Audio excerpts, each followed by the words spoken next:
नमस्कार दोस्तों, हिंदी मार्गदर्शक चैनल में आपका स्वागत है। मैं ब्रिजेश पाठक और आप मेरे चैनल को लाइक, सब्सक्राइब और शेयर करते रहें। आज का टॉपिक है कर्मधारय समास। इसमें हम पढ़ेंगे, इसमें पहला पद विशेषण दूसरा विशेष्य होता है।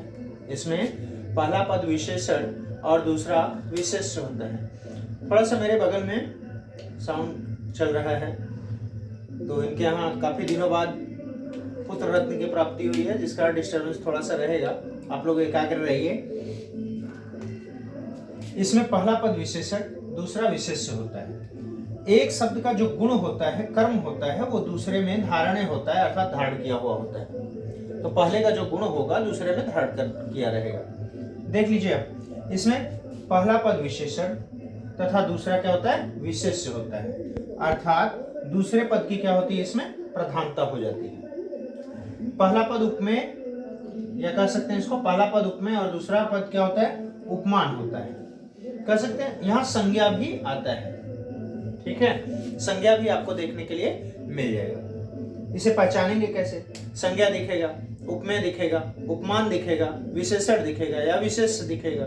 तो विशेषण या विशेष्य दिखेगा, या फिर कोई गुण अच्छाई दिख जाएगी कर्म में धारण करने वाला, तो विशेषण दिखेगा, विशेष्य दिखेगा, उपमान दिखेगा, उपमेय दिखेगा, या फिर संज्ञा दिख जाएगी आपको। तो मान लीजिएगा ये क्या है, कर्मधारय समास है। कर्म को धारण करने वाला, दिमाग में ये बैठा लीजिए कि जो अपने कर्म को धारण करे, गुण को धारण करे, वही क्या है, कर्मधारय समास है। गुण को धारण करने वाला, कर्म को धारण करने वाला, वही क्या है, कर्मधारय समास है। आपने इसमें देख लिया कि पहला पद विशेषण या दूसरा विशेष्य, पहला पद विशेषण दूसरा विशेष्य होता है। दूसरे पद की प्रधानता होती है, या कह सकते हैं पहला पद उपमेय दूसरा उपमान होता है, और संज्ञा रहता है ना। दूसरे पद में संज्ञा आपको दिखेगा। इसमें कुछ उदाहरण मैं दे रहा हूं आपको जिस हिसाब से।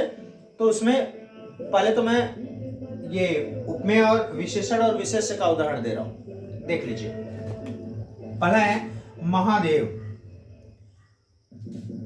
समस्त पद में क्या है, महादेव हो जाएगा। महा धन देव, या महा पहला पद हो गया, दूसरा पद हो गया देव। इसका विग्रह करेंगे तो हो जाएगा महान है जो देव।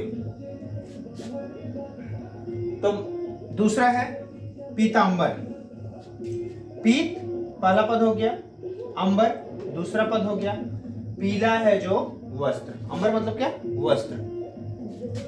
अगला है नीलकंठ। नीलकंठ दूसरा हुआ क्या, नीला है जो कंठ।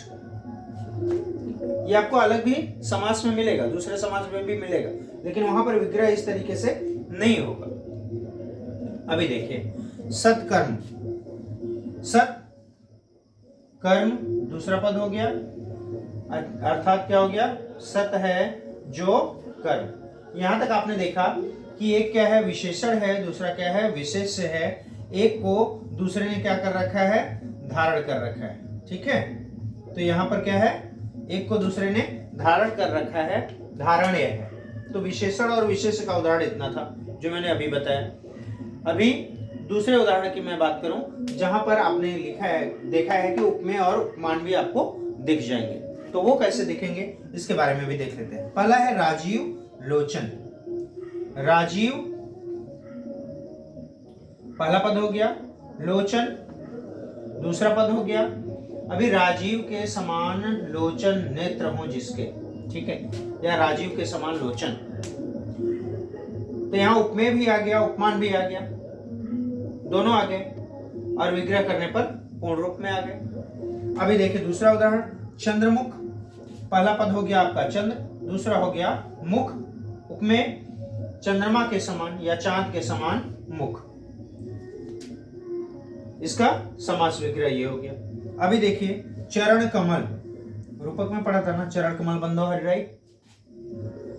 बस चरण आपका उपमा दी जा रही है कमल से, यहां कमल से, कमल जैसे चरण, ये इसका विग्रह हो गया। अभी देखें अंतिम उदाहरण है आपका मृग नयन।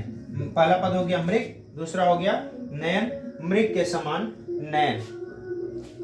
मृग नयनी जब आएगा तो केवल सीता के लिए आएगा, तो वहां पर जब दोनों पद मिलकर के किसी एक पद का विशेष का नाम व्यक्त करेंगे, विशेष का राजीव लोचन आएगा तो वो किसी एक के लिए आएगा, तो वहां पर ये अन्य समास हो जाएगा दूसरा।